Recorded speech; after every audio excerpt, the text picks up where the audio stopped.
આજે આપણે કેનકેનનો ચણિયો બનાવીશું 2 લેયરવાળો। આગળના વિડીયોમાં મેં તમને બતાવેલું એ આપણે એક જ કેનકેન મૂકેલું અને આમાં આપણે ડબલ કરશું અને એના ઉપર આપણે કવર કરશું અને નીચેની સાઈડમાં કેનવાસ પણ મૂકીશું। તો આ ચણિયા બનાવવા માટે આપણે કેનકેન જોશે, જે આપણે 6 મીટર જોશે। પછી આપણે જે કાપડ આવે છે એ લેવાનું છે, કેનવાસ લેવાનું છે। હવે કાપડ આપણે જે રેગ્યુલર આવે છે ચણિયો બનાવવા માટે એ જ છે અને આ જે કાપડ છે એ સાવ પતલું આવે છે, આપણે ઉપર રાખવાનું છે કેનકેનને ઉપર કવર કરવા માટે। હવે તમે વિડીયોમાં જોઈ શકો છો કે આપણે સૌથી પહેલાં નીચેની સાઈડમાં આપણે કેનવાસ રાખેલું છે, પછી કપડું રાખેલું છે ચણિયાનું, પછી કેનકેન રાખેલું છે અને એના ઉપર આપણે આવી રીતે કવર કરીશું। જે પતલું કાપડ છે એનું આપણે કવર કરવાનું છે। કેનકેનનો ચણિયો બનાવવા માટે કાપડ ન લેવું હોય તમારે, અને પછી ડાયરેક્ટ આપણે જે પછી ચણિયો આવે છે રેડી, એ ચણિયો તમારે લેવો હોય તો એને વચ્ચે આવી રીતે સિલાઈ ખોલી નાખવાની અને એની જગ્યાએ આપણે જે કપડું ચણિયો બનાવીશું એની જગ્યાએ આમ જ આપણે ફિટિંગ કરી દેવાનું, જે ચણિયો છે એમાં જ તે। અત્યારે હું તમને ચણિયાનું કટિંગ કરતાં બતાવીશ, જે સિમ્પલ કટિંગ કરવાનું છે આપણે। હવે ચણિયાના કાપડને આપણે લંબાઈ લઈ લેવાની, લંબાઈ લઈ અને પછી એક્સ્ટ્રા આપણે કેનવાસનો નીચે પટ્ટો વળે એક પટ્ટો આપણે આ જ કપડાનો વાળવાનો છે, એટલે એક્સ્ટ્રા આપણે એનું પણ કટિંગ લઈ લેવાનું છે। અને પછી આપણે કમર હોય, કમર દાખલા તરીકે તમારે જો 40ની કમર હોય તો એનો 4 ભાગ એટલે કે આપણે 10 ઇંચ આવશે, તો 10 ઇંચ એક પોઈન્ટ કરી દેવાનો છે। પછી એક્ઝેક્ટ એની સામેની સાઈડમાં જ આપણે જે ક્રોસનો ભાગ આવે છે ત્યાં પણ આપણે 10ની સાઈઝમાં એક પોઈન્ટ કરી દેવાનો છે। બંનેને સામે સામે જે ખૂણા છે ત્યાં આપણે 10-10 ઇંચ આવશે અને પછી આવી રીતે ત્રાસી લાઈન લઈ લેવાની છે અને પછી એનું કટિંગ કરી લેવાનું છે। હવે વિડીયોમાં તમે જોઈ શકો છો 10 ઇંચની આપણે કમર લીધી છે, પછી ત્યાં આપણે સીધો ભાગ લીધો છે અને પછી ક્રોસ લીધો છે। તો એ સીધો ભાગ એટલા માટે લીધો છે કેમ કે આપણે આ કમરનો ભાગ જે છે એના નીચેની સાઈડમાં બરાબર આપણે કેનવાસ ફિટ કરવાનો છે। તો હવે નીચેની સાઈડમાં કેનવાસ ફિટ કરીશું એટલો જ આપણે પટ્ટો સીધો લીધો છે, એટલા માટે કે કેનવાસ એકદમ સરસ ફિટિંગ આવી જાય એટલા માટે। અને આવી રીતે બીજો આપણે 3 ઇંચનો બીજો કટકો લઈ લેવાનો છે એક્સ્ટ્રા, કેમ કે આપણી પાસે અત્યારે પન્નો નાનો હતો કપડાનો। જો તમારી પાસે મોટો પન્નો કપડાનો હોય તો વચ્ચેની સાઈડમાં કપડું મૂકેલું છે એ રાખવાની જરૂર નથી। તો આપણે આવી રીતે સાદો પેટીકોટ પહેલાં કટિંગ કરી લેવાનો, કટિંગ કરી અને પછી આવી રીતે તમે જોઈ શકો છો આપણે આ જે કેનવાસ છે એનું જ આપણે ડાયરેક્ટ ડબલ વાળી દઈશું કાપડ, અને એના પછી આપણે આ જે કેનવાસ છે એને વચ્ચેથી કટિંગ કરી લેવાનું છે।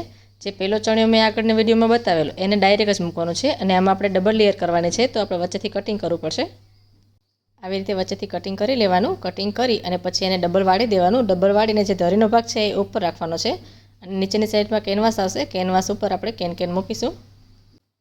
તો હવે આપણે કટિંગ પછી સ્ટિચિંગ કરી લીધું છે પેટીકોટનું, તો ચણિયો બની ગયો છે। હવે નીચેની સાઈડમાં જે આપણે સીધો ભાગ રાખેલો હતો ને આપણે આવી રીતે કેન ડાયરેક્ટ આપણે જે કપડું છે એમાં જ ફિટ કરી દેવાનું છે, એક્સ્ટ્રા પટ્ટો બનાવવાનો નથી।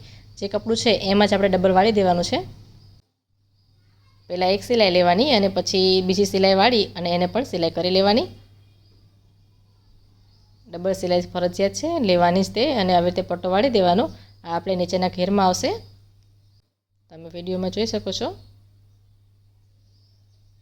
આવી રીતે જો ઉપરની સાઈડમાં ચપટી આવે તો લઈ લેવાની છે, બહુ ઓછી આવશે કેમ કે આપણે કટિંગ સીધું કરેલું છે નીચેથી એટલા માટે। હવે ઉપરની સાઈડમાં આપણે નેફો સાવ પટલો જ વાળવાનો છે, નાની પટ્ટી વાળી અને પછી ફક્ત આપણે એક દોરી જાય એટલી જ પટ્ટી વાળવાની છે। અલગથી આપણે જે ચણિયામાં નેફો મૂકવી એવી રીતે આમાં મૂકવાની જરૂર છે નહીં, ફક્ત નાની પટ્ટી જ વાળવાની છે। હવે નેફો વળે જાય એટલે આપણે પેટીકોટ તૈયાર થઈ ગયો છે। નીચેની સાઈડમાં આપણે જે કેનવાસ મૂકવાની જરૂર હતી એ પણ મૂકી દીધી છે અને ઉપર નેફો પણ વાળી દીધો છે, તો આપણો પેટીકોટ બની ગયો છે। હવે આપણે આના ઉપર કેન લગાવવાનું છે, એ કઈ રીતે લગાવી શકાય એ હું બતાવીશ। હવે પહેલાં વિડીયો બનાવેલો એમાં આપણે ડાયરેક્ટ જ મૂકેલું, તો આમાં આપણે ડબલ કટિંગ કરી લેવાનું છે અને ધરીનો ભાગ જે છે એ ઉપર રાખવાનો છે, કટિંગવાળો ભાગ નીચે રાખવાનો છે અને કવર કરી, અને કવર તો ફરજિયાત કરવાનું જ છે, કવર કરશો તો જ આપણું ફિનિશિંગ સારું લાગશે અને જે કપડું છે એના આરે કપડું આપણે કેનવાસ છે એ ભરાશે નહીં, નહીંતર કેન જો કપડા આરે ભરાશે તો ખરાબ થઈ જશે। હવે એક પ્લેટ લેવાનો છે અને એક પ્લેટ લઈ અને ઉપરથી ક્રોસ તમે જોઈ શકો છો વિડીયોમાં એવી રીતે ખૂણો વાળી દેવાનો છે।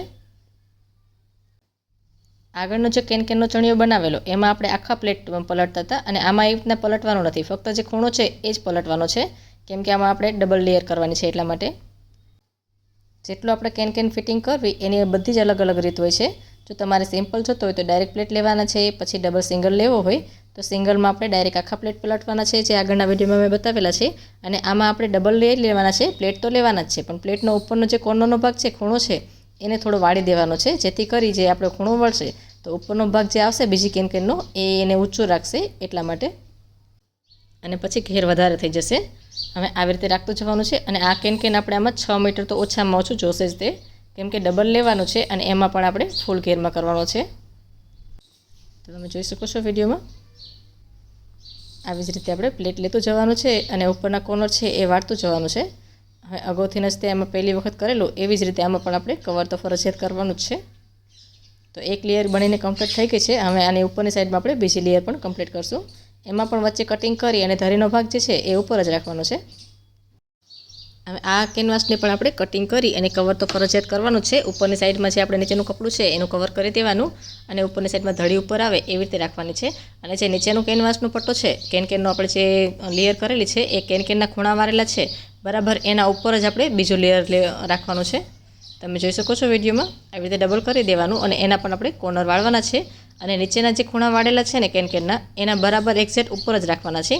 કેમ કે નીચેના જે ખૂણા વાળેલા છે ને એ જ આપણે આ કેનકેન બીજો લેયર છે એને ઉપર રાખશે એટલા માટે એનાથી ઘેર વધારે થઈ જશે. તમે જોઈ શકો છો આપણે ડબલ લેયર કરી લીધી છે તૈયાર કમ્પ્લીટ થઈ ગઈ છે. હવે તમે વિડીયોમાં જુઓ આપણે જે 2 લેયર કરેલી છે ને એમાં જે પહેલી નીચેની કી લેયર છે ને એના ઉપર જો મેં કોર્નર વાળેલા છે એ કોર્નર વાળવાથી જ આપણે એકદમ સરસ બીજી લેયર છે ને એ ઊંચી રહેશે. એ ઊંચી રહેશે એટલે એકદમ સરસ ઘેર થઈ જશે. નીચેની સાઈડમાં આપણે કેનવાસ આવશે તો કેનવાસની સાઈડ આપણે ઊંચી રહેશે. એના ઉપર એક લેયર આવશે એ ઉપર રહેશે.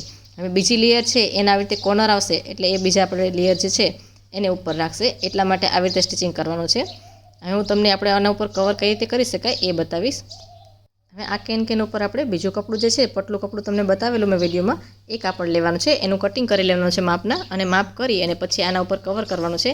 આ કવર કરવાનું કારણ એ છે કે જે આપણે પ્યોરની ચોલી પહેરીએ છીએ તો કદાચ ક્યારેક આ કેન કટિંગ થઈ જાય તો એના તાર જે છે એ પ્યોરની ચોલીને ના લાગે અને પ્યોરની ચોલી છે એ ખરાબ ન થાય એટલા માટે આપણે આ કવર કરીએ છીએ. તો આવી રીતે કવર કરી લેવાનું અને ડબલ લેયરને કટિંગ કરી અંદરની સાઈડમાં જવા દેવાનું. અને આ પટલું કાપડ આવે છે તો આપણો ઘેર પણ એમના જ રહેશે. ઘેરને કંઈ પ્રોબ્લેમ થશે નહીં. જો તમે આ જગ્યાએ તમે બીજું કાપડ લેશો તો પછી ઘેર છે એ અંદર વહી જશે અને કપડનો જે કાપડ છે એનો વજન લાગશે એટલા માટે ઘેર અંદરની સાઈડમાં વહી જશે. તો આ કવર કરવા માટે આપણે સ્પેશિયલ જે પટલું કાપડ આવે છે સાવ પટલું કાપડ આવે છે વજનમાં પણ સાવ હળવું જ આવે છે એ જ કાપડ લેવાનું છે. હવે આપણે કાપડનું પણ કવર કરી દીધું છે. કવર કરવી ત્યારે આપણે મોટા મોટા પ્લેટ લીધા છે કેમ કે આપણા ઘેર જે છે એ અંદરની સાઈડમાં ન હોય જાય એટલા માટે. અને હવે પછી એને કવર સિલાઈ કરી લેવાની. 2 ભાગ જોઈન્ટ કરી દેવાના. ચણિયો આપણે બનીને તૈયાર થઈ ગયો છે. હું તમને આગળ બતાવું છું. તો આ ચણિયામાં કેન પણ આવશે કેનવાસ પણ આવશે. કેનની ડબલ લેયર આવશે અને કેન ઉપર ડબલ લેયર કરી પછી એના ઉપર કવર પણ આવશે. તો ચણિયો બની ગયો છે. હવે આ કેન છે આપણે ડબલ લેયરનો છે એના ઉપર કવર પણ છે નીચે કેનવાસ પણ છે. તો આ ચણિયાની કિંમત છે 700 રૂપિયા. અને આગળના વિડીયોમાં મેં બતાવેલું એક કેન આવશે ફક્ત અને ચણિયો બનાવેલો આવશે એના 400 રૂપિયા છે.